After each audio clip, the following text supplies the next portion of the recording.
जय श्री कृष्णा। कार्तिक महात्म्य की कथा में आप सभी का स्वागत व अभिनंदन है। कल हमने 30वें अध्याय में सत्यभामा द्वारा पूछे गए पाप और पुण्य यानी कर्मों का कितना भाग किसको मिलता है, भगवान कृष्ण ने उसका उत्तर दिया था। भगवान कृष्ण ने कहा कि चलो मैं तुम्हें इसका पुराना इतिहास सुनाता हूँ। सत्यभामा तुम ध्यान से सुनो, बस वही 31वें अध्याय में है। भगवान कृष्ण जी बोले, प्राचीन काल में उज्जैन में एक महापापी और दुरात्मा धनेश्वर नामक ब्राह्मण रहता था। वह रस, चमड़ा और कंबल आदि का व्यापार करता था। वह वैश्यागामी और मद्यपान आदि बुरे कर्म करता था।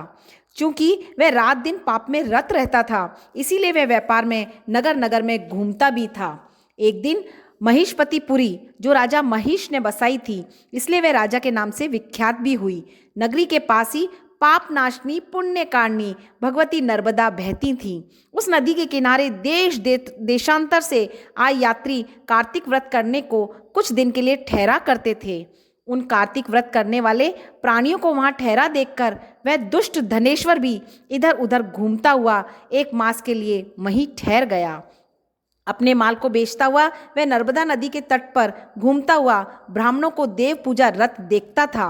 वह देखता था कि कोई तो ग्रंथ पढ़ रहा है, कोई ग्रंथ सुना रहा है, कोई भगवत कीर्तन कर रहा है, कोई भोजन सुन रहा है, कोई भजन कर रहा है, कोई भजन सुना रहा है, कोई ध्यान में लीन है, कोई तुलसी की माला धारण किए हुए है। बस इसी तरह वह भगवत भक्तों के बीच में रहा और वैष्णव के दर्शन करता रहा, उनको स्पर्श करता रहा, उनसे वार्तालाप करता रहा और भगवान विष्णु के नाम स्मरण के पुण्य को अर्जित करता रहा। वह कार्तिक के व्रत की उद्यापन विधि तथा जागरण को भी देखता रहा। उसने पूर्णिमा के व्रत को भी देखा कि व्रती ब्राह्मणों तथा गौओं को भोजन करा रहे हैं, उनको दक्षिणा आदि भी दे रहे हैं। उसने नित्य प्रति भगवान शंकर की प्रसन्नता के लिए दीप माला भी देखी। त्रिपुर नामक राक्षस के 3 पुर को शंकर जी ने इसी तिथि को जलाया था, इसलिए शिवजी के भक्त इस तिथि को दीप उत्सव मनाते हैं। जो मनुष्य मुझ में और शंकर जी में अंतर मानता है, उसकी सारी क्रियाएं निष्फल हो जाती हैं। धनेश्वर वहाँ की पूजा विधि देखता हुआ इधर उधर घूम रहा था कि उसे काले सर्प ने काट लिया और वह भूमि पर गिर पड़ा। उसकी यह दशा को देखकर वहाँ के दयालु भक्तों ने उसे चारों ओर से घेर लिया और उसके मुंह पर तुलसी दल मिश्रित जल के छींटे दिए और उसके मुंह में तुलसी मिश्रित जल भी डाला। तब उसके प्राण निकल गए तो वह यम के दूत उसे बांधकर कोड़ों से मारते हुए यमपुरी में ले गए। उसे देख चंद्रगुप्त ने यम से कहा, इसने बाल्यकाल से लेकर आज तक बुरे काम ही किए हैं, इसके जीवन में पुण्य तो लेश मात्र भी नहीं दिखाई देता।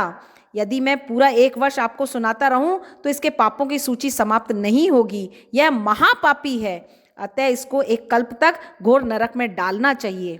चित्रगुप्त की बात सुनकर यमराज ने बड़े क्रोध में आकर उसे अपना कालनेमी के समान भयंकर रूप दिखलाते हुए अपने अनुचरों को आज्ञा देकर कहा, हे प्रेत सेनापतियों, इस दुष्ट को मुकदरों से मारते हुए कुंभी पाप नरक में डाल दो। सेनापतियों ने मुकदरों से उसका सिर फोड़ते हुए कुंभी पाक नरक में ले जाकर खोलते हुए तेल के कढ़ा में डाल दिया। प्रेत सेनापतियों ने जूं ही तेल के कड़ाहों में फेंका तो लप लपाती हुई आग अपने आप ठंडी हो गई, जैसे कि प्रहलाद को अग्नि में डालने से वह ठंडी हो गई थी। यह विचित्र घटना को देखकर प्रेत सेनापतियों ने यमराज के पास जाकर सब हाल कहा।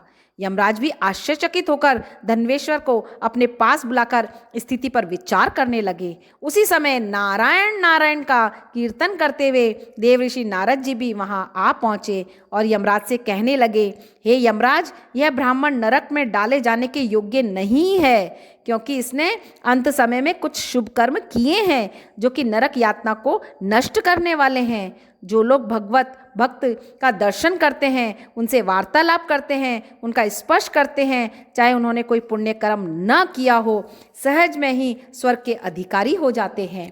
अतः धनेश्वर भी पुण्य आत्माओं के संग व स्पर्श से स्वर्ग का अधिकारी हो गया है। अतः यह पुण्य आत्मा है, इसे यश योनि दो और केवल इसे पाप भोग करने वाला नरक दिखा दो।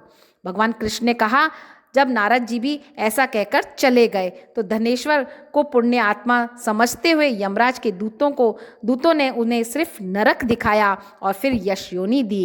ये था हमारा 31वां अध्याय।